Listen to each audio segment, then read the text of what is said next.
To the power play break ముందు నేను ఇచ్చిన ప్రెజెంటేషన్లో చెప్పిన విషయాలు జూన్ 4 లోక్సభ ఎన్నికల ఫలితాల తర్వాత తెలంగాణ రాజకీయాల్లో ఏం జరగబోతోంది. ఉద్యమ ఛాంపియన్గా ఎన్నికలకు ముందు అత్యంత బలంగా కనిపించిన పార్టీ ఇవాళ తన అస్తిత్వాన్ని కాపాడుకునే ప్రయత్నం చేస్తోందా? కాంగ్రెస్ అగ్రనేతలు మంత్రుల మాటలకు అర్థమేమిటి? బీజేపీ జాతీయ స్థాయి నాయకులు ఇక్కడ నాయకులు మాట్లాడుతోన్న దానికి ఏమన్నా వెనకాల అంతరార్థం దాగుందా? అదే వాళ్ళు మనం మాట్లాడబోతున్నాం. ఇవాళ డిబేట్లో నాతో డాక్టర్ అద్దంకి దయాకర్ జాయిన్ అవుతున్నారు. టీపీసీసీ జనరల్ సెక్రటరీ, పార్టీ ముఖ్య నాయకులు. దేవిప్రసాద్ గారు బీఆర్ఎస్ సీనియర్ నాయకులు. మహేష్ నామాని గారు బీజేవైఎం వైస్ ప్రెసిడెంట్. కాసేపట్లో బండారు రామ్మోహన్ రావు గారు విశ్లేషకులు జాయిన్ అవుతారు. రైట్, దయాకర్ గారు, దేవిప్రసాద్ గారు, నామాని గారు నమస్కారం అండి. So to be start with Dayakar గారు, వెరీ బ్రీఫ్గా మీతో స్టార్ట్ చేసి నేను తర్వాత వెళ్తాను. ఇక్కడ నాకు ఎవరెవరు నాయకులు ఏమన్నారో కామెంట్స్ పక్కన పెడితే, అది రేవంత్ రెడ్డి కావచ్చు, కోమటిరెడ్డి కావచ్చు, జగ్గారెడ్డి కావచ్చు, లేకపోతే అద్దంకి దయాకర్ కావచ్చు, కాంగ్రెస్ పార్టీకి లోక్సభ ఎన్నికల తరువాత ఒక ప్రత్యేకమైన స్కెచ్చో, ఒక ప్రత్యేకమైన ఆపరేషనో సిద్ధంగా ఉందా అంటే మీకు తెలియదు కాదు. మీరు ఎప్పటి నుంచో వేల విశ్లేషణలో పాల్గొన్నారు. రాజకీయాలను, జాతీయ రాజకీయాలను కూడా సునిశ్చితంగా గమనిస్తున్న నాయకుడు మీరు. ఒక రాజకీయ పార్టీ అస్తిత్వం లేకుండా, లేకపోతే ఒక పార్టీని పూర్తిగా ఫినిష్ చేసేసే పరిస్థితి నిజంగా ఉంటుందా? ఊరికే మీరు పైకి మీ నాయకులు అట్లా మాట్లాడుతున్నారా? ముందుగానైతే గురి పౌర్ణమి శుభాకాంక్షలు, బుద్ధ జయంతి శుభాకాంక్షలు అందరి మిత్రులకు. ఒకటేంటంటే, రాజకీయాలు ఎప్పుడు కూడా డైనమిజంతో ఉంటాయనేది వాస్తవం.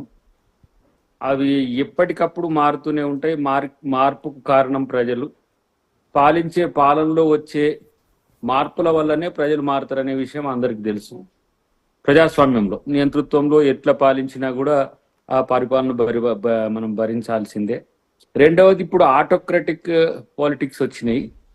డెఫినెట్గా వాళ్ళే గెలిచే వ్యవస్థను తయారు చేసుకుంటున్న పరిస్థితిని కూడా గమనిస్తున్నాం. లైక్ పుతిన్ లాంటి, అదే డిక్టోరియల్ అనలేము, డెమోక్రసీ అనలేము, లేకపోతే ఏ పరిస్థితిని కూడా గమనించడం. బట్ అది నడుస్తున్నది.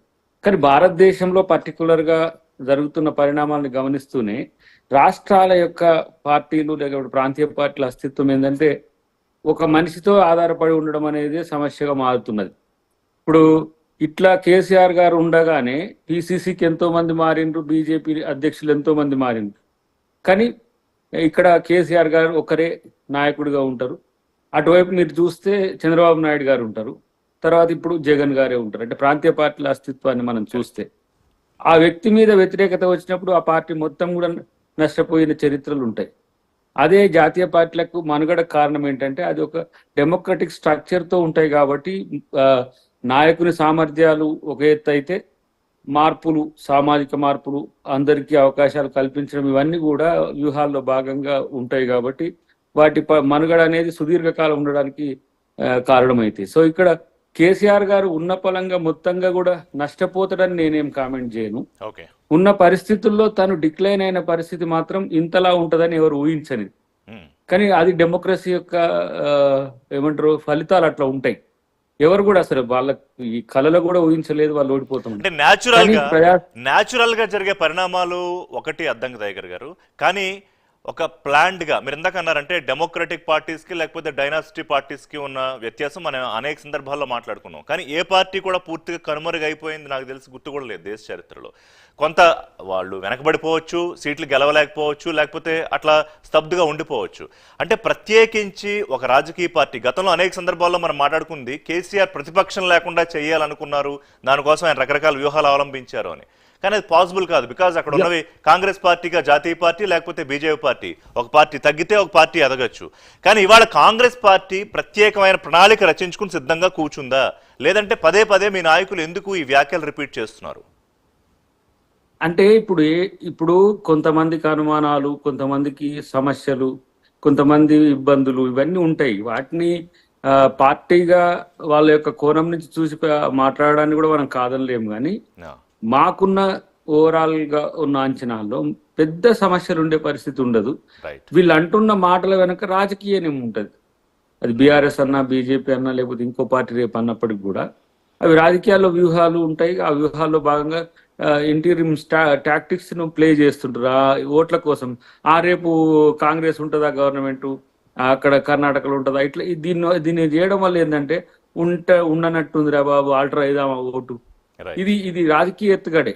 ఒక కానీ ఒక వాస్తవానికి ఆ పరిస్థితులు ఉన్నాయంటే నాకు తెలిసి అయితే ఉండవు, ఉండే అవకాశాలు కూడా ఉండవు. Right. ఎందుకంటే ఇటు కాంగ్రెస్ బలపడుతున్నది, అటువైపు నుంచి దేశవ్యాప్తంగా భాజపాకు వస్తున్న వ్యతిరేకత కూడా కాంగ్రెస్ ప్రభుత్వాలు, బీజేపీ ఇతర ప్రభుత్వాలు ఉండాలని కోరుకునే స్థితికి ప్రజలు వస్తున్నది నా అంచనా. Right. చూద్దాం రేపు. మాట్లాడదాం. మండ రామ్మోహన్ రావు గారు కూడా జాయిన్ అయ్యారు. విశ్లేషకులు నమస్కారం అండి. రైట్, దేవప్రసాద్ గారు, ఎన్నికలు పూర్తవగానే నాకు బాగా గుర్తు, ఇప్పుడు ప్రస్తుతం మీ పార్టీలో లేరు కడియం శ్రీహరి, ఆయన వెరీ వెరీ సూన్, అంటే గవర్నమెంట్ ఇంకా పూర్తిగా పురుడు పోసుకుని ఒక 10 రోజులు 20 రోజులు కూడా కాలేదు కాంగ్రెస్ ప్రభుత్వం. కాంగ్రెస్ పార్టీ ప్రభుత్వం ఎన్నాళ్ళలో మనుగడ సాగించదు. సరే, ఆ తర్వాత హరీష్ అన్నారా, కేటీఆర్ అన్నారా, ఇంకొకళ్ళు అన్నారా, బీజేపీ పేరు పెట్టారు, పక్కన పెడితే ఇవాళ మీరన్న మాటలు కాకుండా ఇవాళ మిమ్మల్ని మీరు ప్రొటెక్ట్ చేసుకోవడం, అంటే ఉద్యమ ఛాంపియన్ అని ఇందాకే చెప్పా, ఆ స్థాయి నుంచి ఇవాళ నా దగ్గర ఉన్న ఎమ్మెల్యేల్లో ఎంతమంది మిగులుతారు, లేకపోతే వీళ్ళందరూ గోడ దూకేస్తారా, చివరికి మన కుటుంబము, మన పార్టీ, మన 4-5 ఎమ్మెల్యేలే మిగులుతారా అనే పరిస్థితికి మిమ్మల్ని ముందు మానసికంగా నెడుతున్నాయా కాంగ్రెస్, బీజేపీలు అని అడిగితే? రిషి గారు నమస్కారం, పెద్దలకు అందరికీ గుడ్ ఈవినింగ్.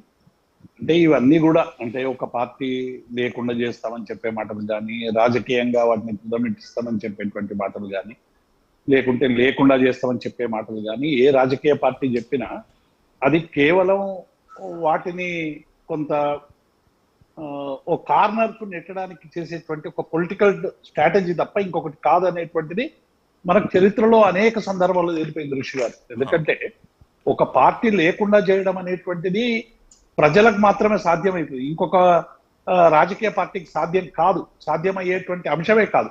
ఒకవేళ ఓట్లు లేకున్నా, సీట్లు లేకున్నా, ఇవాళ పార్టీలు కూడా అసలు పార్లమెంట్ లో సభ్యత్వం లేనటువంటి వాళ్ళు, రాజ్యసభలో సభ్యత్వం లేనటువంటి వాళ్ళు, శాసనసభలో సభ్యత్వం లేని పార్టీలు కూడా చాలా ఉన్నాయి. వాటి ఇన్ఫ్లుయెన్స్ కూడా ప్రజల మీద అంతో ఇంతో ఉందనేటువంటి విషయం మీకు తెలుసు, నాకు తెలుసు, అందరికి తెలుసు. కాబట్టి ఇవాళ బీఆర్ఎస్ పార్టీ అనేటువంటిది ఒక 10 ఏళ్ళు ప్రజలు అధికారం ఇచ్చిండ్రు, ప్రజలు ఆశీర్వదించి అధికారం ఇచ్చిండ్రు. ఆ తర్వాత ప్రజలు మొన్న జరిగినటువంటి ఎన్నికల్లో కొంత తేడా మేరకు, అంటే కొన్ని ఓట్ల తేడా మేరకి కాంగ్రెస్ పార్టీని గెలిపించింది. కాబట్టి కాంగ్రెస్ పార్టీ ఇలా కోమటిరెడ్డి వెంకటరెడ్డి మాట్లాడినా, ఇంకెవరు మాట్లాడినా, ఎక్కడ కూడా ఇప్పుడు ఇంతకు ముందు ఒక 15 రోజుల కిందనో నెల కిందనో బహుశా ఎన్నికల ముందు రేవంత్ రెడ్డి గారు ప్రెస్ మిత్రులతో మాట్లాడుతున్నటువంటి సందర్భంలో నేను ఇప్పుడే గేట్ తెరిచినా ఒకటి బండది అన్నారు, అవును చెప్పాడు. ఎమ్మెల్యే గారు వచ్చి కలిసిపోయిందని మాట మాట్లాడాడు. అంటే ఏదో వలేసి చేపలు పట్టినంత ఈజీగా నేను ఇప్పుడే గేట్ తెలిసిన ఒకరు పడ్డరు, ఇంకా చాలా మంది పడతారు అనేటువంటి భావన మాట్లాడారు. చాలా మంది ఆ గేట్ దగ్గర వెయిట్ చేస్తున్నారు, చాలా మంది ఆ గేట్ దగ్గరే ఉన్నా ఇంకా మేము గేట్లు ఇంకా ఓపెన్ చేయలేదు అన్నారు.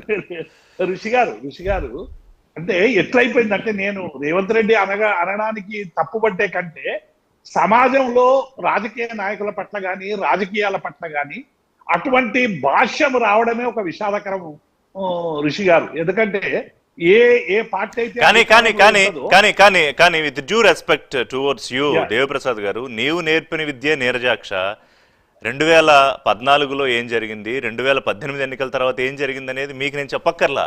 కేసీఆర్ గారు గేట్లు ఓపెన్ చేసే ఉంచేశారు. ఋషి గారు, భారత రాజకీయాలు 2014లోనే మొదలు కాలేదు ఋషి గారు, చాలా కాలం నుంచి మొదలైనవి. ఆయారాం గయారం అనే పేరు కేసీఆర్ గారు తెచ్చింది కాదు, భారత రాజకీయాల్లో వచ్చింది కాదు. చాలా కాలంగా జాతీయ పార్టీలు కూడా ఇటువంటి వైఫల్యాలనే అనేక సందర్భాల్లో చూసినాయి, అనేక ప్రభుత్వాలు పడిపోయినాయి. కాబట్టి డెఫినెట్ గా ఇవాళ ఒక రాజకీయ పార్టీ ఎదుగుదల అనేటువంటిది అది అనుసరించేటువంటి రాజకీయ వ్యూహాల మీద ఆధారపడి ఉంటది, ప్రజలకు సంబంధించినటువంటి అంశాల మీద అది పోరాడే పద్ధతిని బట్టి ఉంటది, ప్రజల పట్ల కమిట్మెంట్ ఎట్లుంటుందో దాని పరిణామం నిర్ణయిస్తుంది తప్ప ఏ రాజకీయ పార్టీ ఒక రాజకీయ పార్టీ చెప్పి రేపు బీఆర్ఎస్ మొత్తం పోతుంది అంటే, నిజంగానే బీఆర్ఎస్ పార్టీగా ఐజ్గా మా పార్టీగా మేము ప్రజలకు ఏం చేయకుండా ఇంట్లోనే కూర్చొని మా కాంగ్రెస్ పార్టీ చేసిన తప్పుల్ని చూసి మాకేదో ఓటేస్తారని మేము అనుకుంటే డెఫినెట్ గా అటువంటి స్థానాన్ని మేము పొందుతాం. కాబట్టి ఒక రాజకీయ పార్టీగా మా కార్యాచరణతో మేము ముందుకు పోవాలి. ఒక ప్రతిపక్ష స్థానంగా ఇచ్చినటువంటి ప్రజలకి ఆ ప్రతిపక్ష స్థానాన్ని సరైనటువంటి రీతిలో ఆవిష్కరిస్తున్నటువంటి భావన పోవాలి. మేమేమైనా కొన్ని తప్పులు చేసి ఉండొచ్చు విషయ పార్టీగా, డెఫినెట్ గా ఏమైనా తప్పు, ఆ తప్పులు ఇంకొక దానికి ఉదాహరణ కావద్దు కదా.